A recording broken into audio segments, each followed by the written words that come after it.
And joining us now on the line from the nation's capital, Jason Kenney, Minister of Citizenship, Immigration and Multiculturalism. Minister, good to have you back on the program. How are you tonight? Fine, thanks, Steve. Good to be here. Glad to have you in that chair there. I want to start with something that I think you're not too much of a stranger to, and that is pure partisan politics. The Prime Minister, of course, has tasked you with making the Conservative Party's case to ethnic minorities across this country. I want you to take us back to that first meeting you had with him when he pulled you aside and he said, Jason, here's why you're the man for this job. What did he say to you?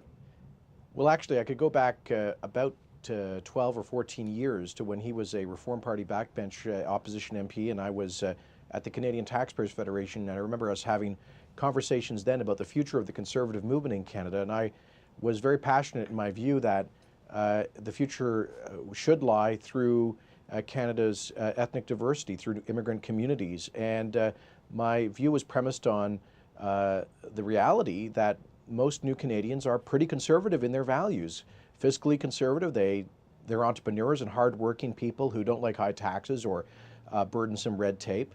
Culturally conservative in terms of their devotion to family and traditional faith-based institutions, and very appreciative of democracy and democratic reform, often being refugees from totalitarian systems. And so, you know, he and I had this kind of rolling discussion many years ago about how I thought the future of the Conservative coalition would have to be linked to the future of immigrant communities in Canada. When we formed government, about a week after the 2006 election, he called me in and said, remember those conversations we used to have? Well, I want to follow up on that, and I think you're the guy to do it. Well, despite all those connections, though, I think it's fair to say that those communities have certainly voted overwhelmingly Liberal in past years. So how distinctive from their message has your message been in order to get them to consider the Conservative Party? My metaphor, Steve, is that many new Canadians simply haven't been tuned into the Conservative frequency, and so typically have come to Canada, often under federal Liberal governments who have welcomed them here as both immigrants and or as citizens. And the previous Conservative parties and leaders weren't as effective in getting their message across. In fact, it was easy for the Liberals to, in part, dominate the support of new Canadians by creating false negative stereotypes about Conservatives, by creating a negative brand. And we weren't on the ground as Conservatives in the communities at the grassroots level. We weren't present in ethnic language media communicating our issues. And so you have this large number of constituencies that simply didn't know that I think their values are most closely related to the Conservative Party. So what we've tried to do is to find ways to kind of break through the clutter and get people to tune into our frequency, often on issues of particular concern, and then by demonstrating good faith, I think a lot follows. People will then listen to our message on crime, on taxes, on the economy. And I'll give you an example. In 2006, we did the right thing. Our government made a package of redress, including an apology for the period of legislative discrimination, of basically racist legislation under the Chinese Head Tax and Exclusion Act.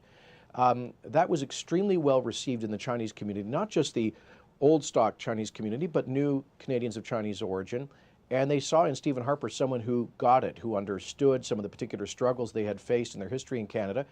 That demonstrated good faith, and that opened up the channel so we could communicate our value and messages on issues like crime and taxes. Okay, so I think that's kind of the model. Understood. Let me take all of that and sort of dovetail the multicultural angle of the job, which has now been built into the Ministry of Citizenship and Immigration. It's all in your lap now.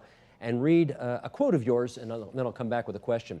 You told Maclean's magazine recently, what we don't want to end up with is a kind of social fracturing and so-called ethnic enclaves that one sees in parts of Western Europe.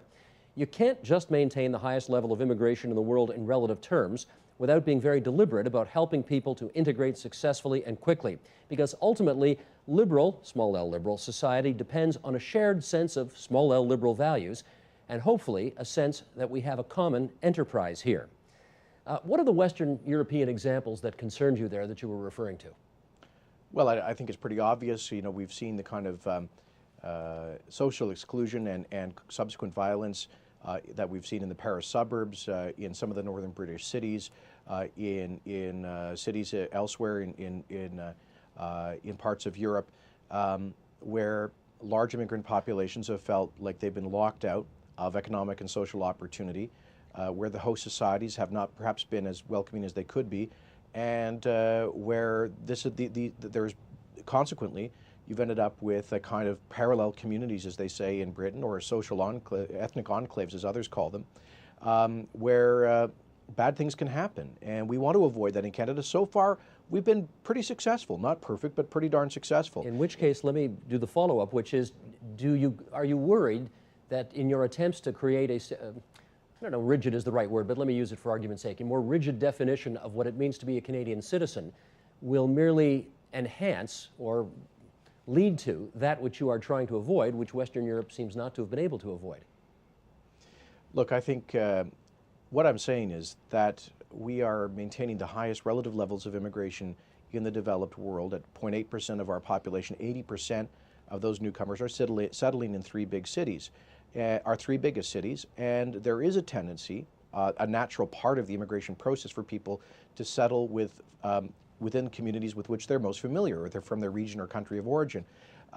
My point is simply this, that we don't want to take for granted our successful model of pluralism or integration. We want to be deliberate about it, and we want to make sure that we don't end up with a series of parallel communities where children grow up in a community that more resembles their parents' country of origin than Canada. And I think, this has really two sides. Economic integration, we need to do much better at foreign credential recognition, helping people overcome the Canadian experience problem, and ensuring that people get access to good jobs, which is, after all, why they come here. And secondly, on the other side is social integration.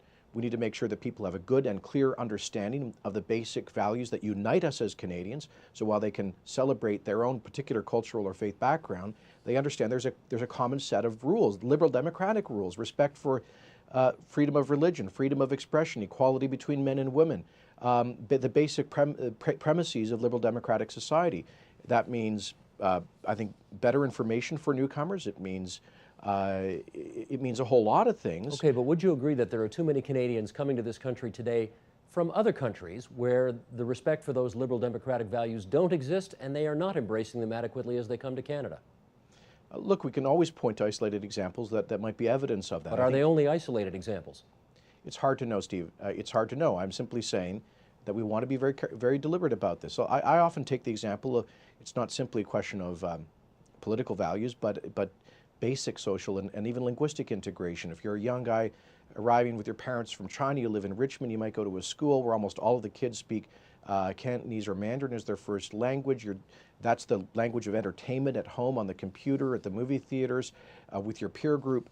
I think we want to make sure that a young guy like that, it doesn't end up limiting his opportunities in Canada just by retarding linguistic integration, which is, after all, the pathway to successful economic and social integration. No, I think we get that, but that's not the example people write me about. The one they're concerned about, of course, is the is the family that may have just come here from, for example, a part of rural Pakistan that very much favors Sharia law and that perhaps is too fundamentalist to be consistent with Canadian values, and not interested in embracing Western values. Is there too much of that happening?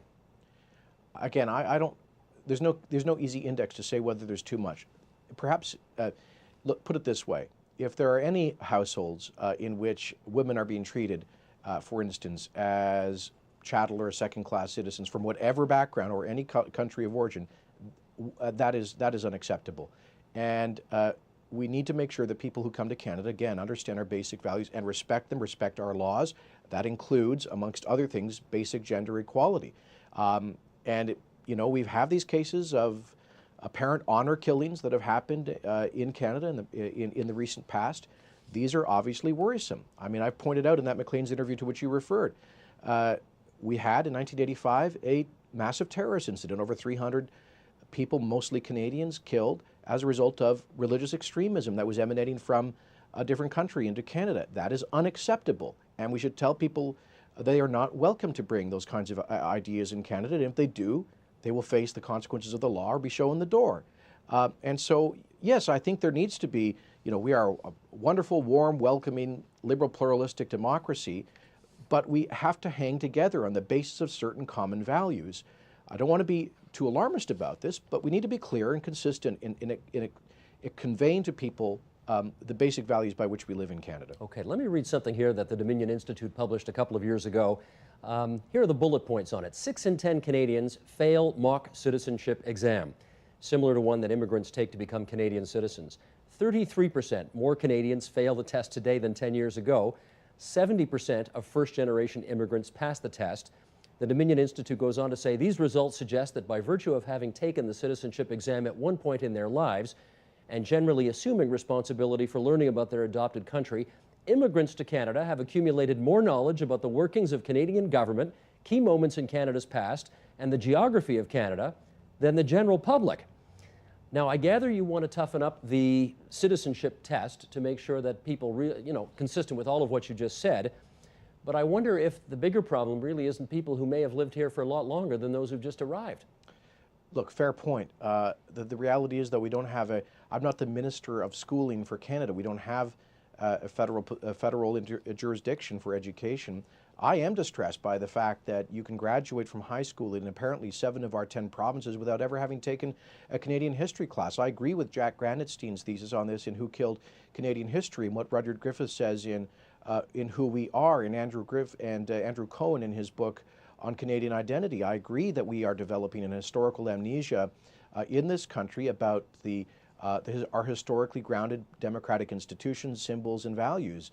I think we need to recover those, a deeper sense of our history to maintain that identity in the future.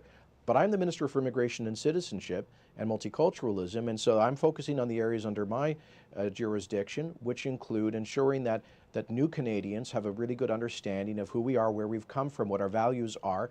If you look at the citizenship book, it's called A Look at Canada, that leads to the citizenship test.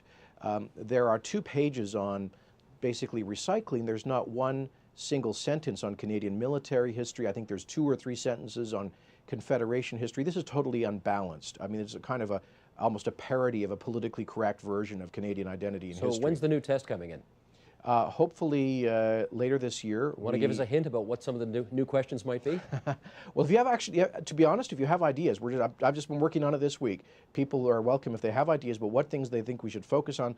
We're going to have we're consulting with top thinkers in the country on this. We have a blue ribbon panel, which we'll shortly be unveiling. We want good ideas. This is not good, but I want to be clear, this isn't going to be a political, in a partisan sense, approach. This is going to be a Canadian approach. And I don't think it's unrealistic, or I don't think it's unreasonable for us to expect that a new Canadian can identify what the poppy represents. Currently, that, for instance, doesn't even find its way into the citizenship book. You could become a Canadian citizen and never know what happened at Vimy Ridge, or not be able to explain in any meaningful way what Confederation was about, or the basis of parliamentary democracy. I don't want to expect people to have PhD level knowledge of Canadian history and institutions, but at least be conversant in these issues. Some of the basics are necessary, aren't they? Yes. Let's go, if you go, a bit of a blue sky question here. If you go back half a century, most of the people who are coming to this country as new Canadians were overwhelmingly from Western Europe. They were white-skinned for the most part. We know that's certainly not the case today. I don't know whether you do this, but do you think 10, 15, 25, 50 years down the road, what the immigrants of the future to this country will be overwhelmingly like, demographically speaking? It's hard to say because there have always been changes in patterns of immigration. As you see, Asian countries like China becoming increasingly developed, and now India, I suspect there will be, in the long run, less immigration from those countries, and probably more from Latin America. But we don't really make long-term plans in this respect. Our immigration program is completely facially neutral. It's basically demand-driven. If someone gets in the queue and they qualify for a particular stream of immigration, like a federal skilled worker, we process their application, regardless if they come from, metaphorically speaking, Timbuktu. And that's how our system works, compliant with the Charter of Rights. But again, typically, immigration tends to come from underdeveloped countries where people want to come and enjoy the economic opportunities of a highly developed country, and I suspect that will continue in the future. Okay, last couple of minutes, and let's come full circle back to counting the votes, as it were. In the 2008 election, your efforts did not exactly pay off in Ontario's capital city in terms of seats. You won 0 seats, the Conservatives did. But I will give a few examples here and then come out with a question after this. In York Centre, a very multicultural riding. Ken Dryden won by only 2,000 votes in '08 instead of the 10,000 that he won by in '06. In Brampton-Springdale, Ruby Dalla won by 700 votes instead of 8,000 as she did the previous time. In Eglinton Lawrence, Joe Volpe won by just over 2,000 votes instead of 11,000 votes, which he won by in 2006. Question, I think, is have you set a new floor for Conservative support in Ontario's capital city, or does everybody essentially have to start from scratch every time out of the gate? I think what we've done is to create a much more competitive environment. The Liberals can no longer take for granted the support of New Canadians. I think that's good for New Canadians, it's good for Canadian democracy, it's frankly good for the Liberal Party to have to actually go out there and earn people's support and respect. So I think it creates a much more dynamic situation. I don't think it's a new floor. I think it means, you know, I'll tell you this, there's a lot of events that I go to that where there were Liberal MPs had stopped showing up, and now Michael Ignatieff is there and following in my tracks. So I think that's a positive thing. It's forcing greater competition and making the whole political system more responsive. I would point out that we also did win seats like Thornhill and Oak Ridge's Markham. Not only did we increase support in the 416 and the 905, and we've won the vast majority of seats in the Ottawa area, many of which are ethnically diverse. The MTV is still a fortress, though, isn't it? Montreal, Toronto, Vancouver. You know, we won North Vancouver, West Vancouver. We came within 20 votes of winning South Vancouver. We won Richmond, perhaps one of the most ethnically diverse ridings in the country, with 50% of the vote of a riding that's 70% of Asian origin, with Dr. Alice Wong. So this, you know, today's Conservative Party is relevant and connected to the full diversity of Canada. And, you know, I think we're doing it on the basis of honesty and not the old school kind of godfather political structure in communities, not the kind of stereotypical pandering. We're actually approaching people on the basis of their values, and all I ask them to do is to vote their values. If their values are Conservative, vote for the Conservative candidate. And how much will it tick you off if, despite all of your efforts, and the other parties are noticing, you were quite a featured star at the Vancouver convention the Liberals had. They were talking about you all the time. How much is it going to tick you off if the worst recession since the Great Depression puts all of this at all of your efforts in the toilet, because that's where the economy is? You know, you know, I'm Irish, Steve. We're used to tough times, but you know, I will deal with this political situation as it unfolds. The truth is, on that issue, my sense is most new Canadians are very conservative in the sense of cautious economically. They're very prudent. They're savers. They're hard workers. And I suspect an election competition between Stephen Harper, who has prudently managed our economy to have the best record in this global downturn, versus Michael Ignatieff, who has zero experience in economic management or even thinking about the economy.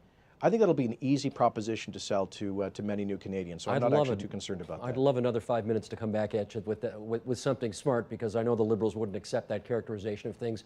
But we'll have to save that for next time. Jason Kenney, it's good of you to join us on the line from Parliament Hill. Thanks so much. Thank you, Steve.